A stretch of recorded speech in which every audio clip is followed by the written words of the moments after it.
hoy vamos a hablar de genética. Nos acompaña Doris Aldana, Gina Hidalgo, Juliet Villamil y quien les habla, Jenny Flechas. Esto es para Biología del Comportamiento para David Cuitrago como docente. Bueno, en términos generales, ¿qué es la genética? Pues es una rama de la biología que estudia cómo los caracteres hereditarios se transmiten de generación en generación. Los genes son las unidades de información que emplean los organismos para transferir un carácter de descendencia. El gen contiene y codifica las instrucciones para sintetizar todas las proteínas de un organismo. Y estas proteínas son las que finalmente nos van a dar lugar a todas las características como individuo. Es decir, nuestro color de los ojos, nuestro color de piel. Eso es lo que habla de las características como fenotipo. Pero, ¿cuál es el origen? ¿De dónde surgió todo?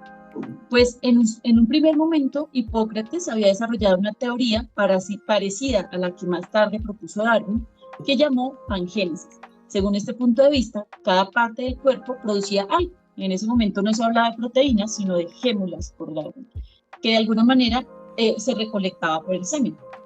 Hoy diríamos que son las células germinales.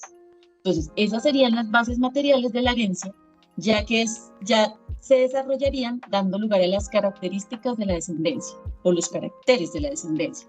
Y Aristóteles concluye en ese estudio que inició con Hipócrates su conclusión general respecto a lo que se hereda no son los caracteres en sí mismos, sino solo la potencialidad de producir.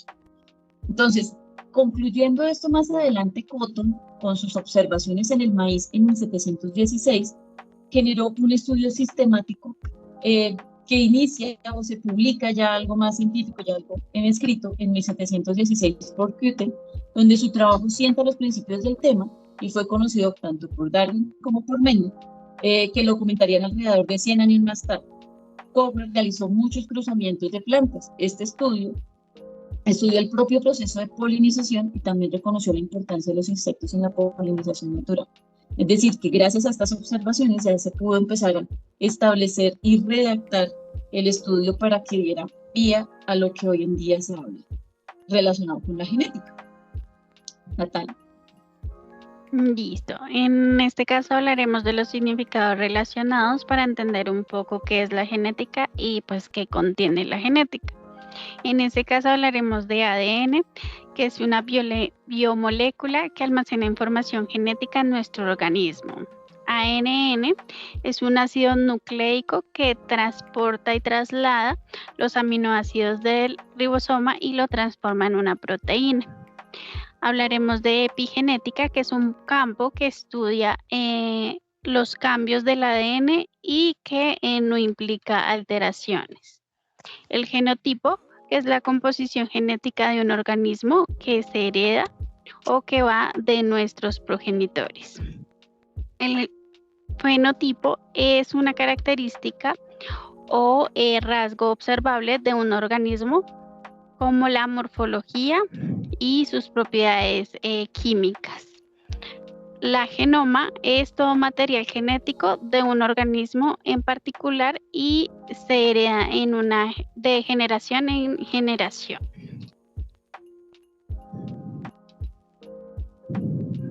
Listo. La exoma es la parte de un gen que se transporta o se traduce en proteína. Dogma central de la biología molecular indica que existe una dirección única de expresión de la información contenida en los genes en una célula.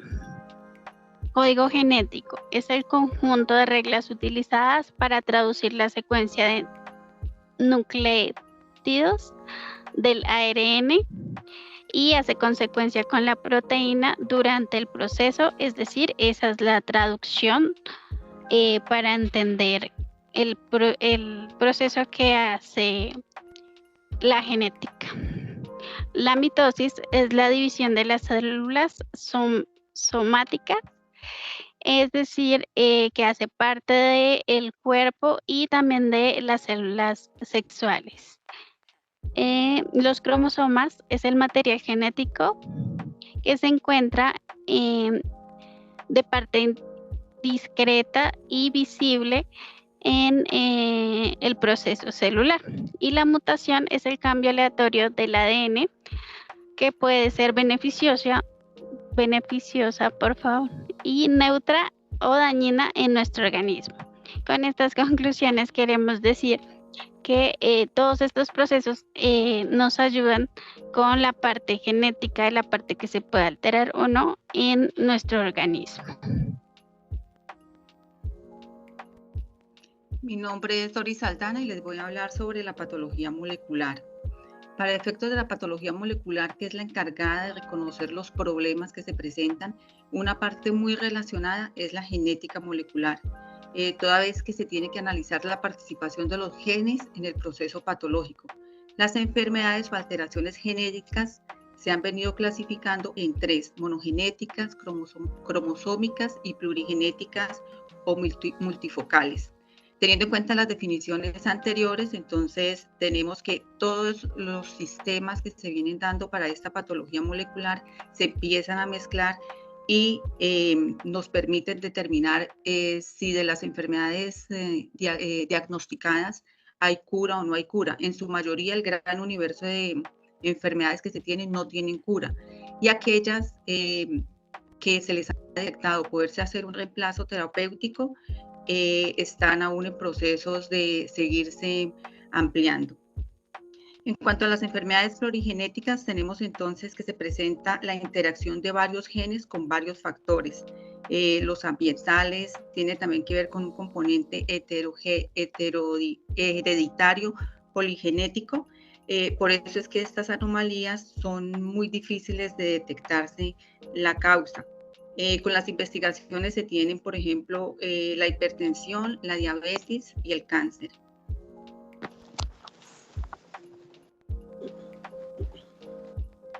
El otro tipo de enfermedades son las monogenéticas. En estas, la alteración o la mutación que se da es por uno o los dos alelos que afectan y producen una anormalidad en las proteínas o enzimas. Ejemplos de ellos son la fibrosis quística, que afecta a la proteína en el canal iónico de cloruro, o la distrofia de Duchenne, que afecta a la proteína de la distrofina. Y la última clasificación de enfermedades corresponde a las cromosomáticas. Estas tienen que ver con una incorrecta aplicación del ADN y la distribución de los cromosomas en las células hijas. Estas alteraciones en los cromosomas o en el número incorrecto de cromosomas producen enfermedades como el síndrome de Down. En este caso se da la trisomía del 21, que corresponde a la presencia de 3 copias del mismo cromosoma. Otro ejemplo es el síndrome de Turner, donde se da la monosimia de X, que es la ausencia de un cromosoma.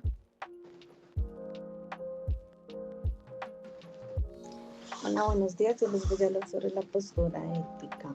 Abarca en distintas posturas sobre los efectos que puede tener sobre la salud, la seguridad y el entorno de cada ser humano. Los efectos que pueden tener no sabemos si se presentan a largo o a corto plazo. Y los problemas principales que se pueden presentar son jurídicos, sociales y éticos, que pueden sustituirse debido a la posibilidad del no conocimiento de la genética, las pros y las contras que podemos tener, y la manipulación de la genética, dependiendo que cada ser humano tiene su genética y tiene sus cambios y que puede perjudicar al ser humano. La genética está aplicada en lo siguiente: en los seres humanos para evitar enfermedades y en las clonaciones, en los animales para evitar la extinción y mejorar la producción, y en las plantas para mayor producción, existencia y clima, y para mejorar la nutrición. Y ahora les vamos a indicar con las conclusiones.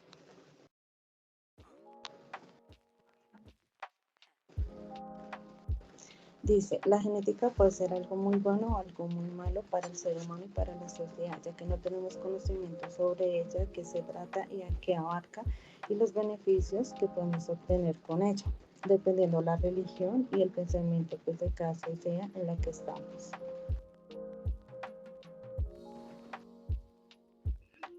Tenemos también entonces que respecto a los avances científicos en la patología molecular, se ha conocido un universo muy grande de enfermedades genéticas. Es muy lamentable hasta ahora que la mayoría de esas enfermedades no tengan cura. Sin embargo, como un valor agregado a estos diagnósticos, por ejemplo, en el caso del Alzheimer, le presta o le permite al paciente tener una vida digna, poder llevar su patología, sus padecimientos de una forma más tranquila. No obstante, las demás enfermedades que han permitido ser diagnosticadas y desarrollar una terapia genética permiten que se hagan esos soportes o acatamientos de afectar directamente la célula, como es el caso del factor proteico de coagulación en la enfermedad de hemofilia o la hormona de insulina en la diabetes. Bueno, la genética es uno de los mayores avances científicos del siglo XX. Comienza con el redescubrimiento de las leyes de Mendel y termina con la elaboración de toda la secuencia del genoma humano. Se puede utilizar para diferentes estrategias de investigación para establecer y orientar cómo mejorar la calidad de vida de todas las personas. Sin embargo, esto no será posible sin dejar de lado, si dejamos de lado todos los principios éticos que enmarcan todos estos avances. Muchas gracias.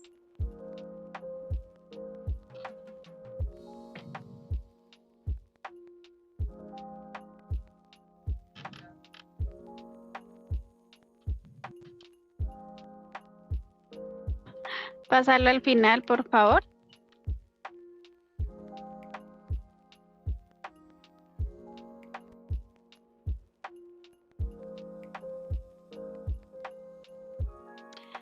Listo. Estas son nuestras referencias bibliográficas. Pásala, por favor.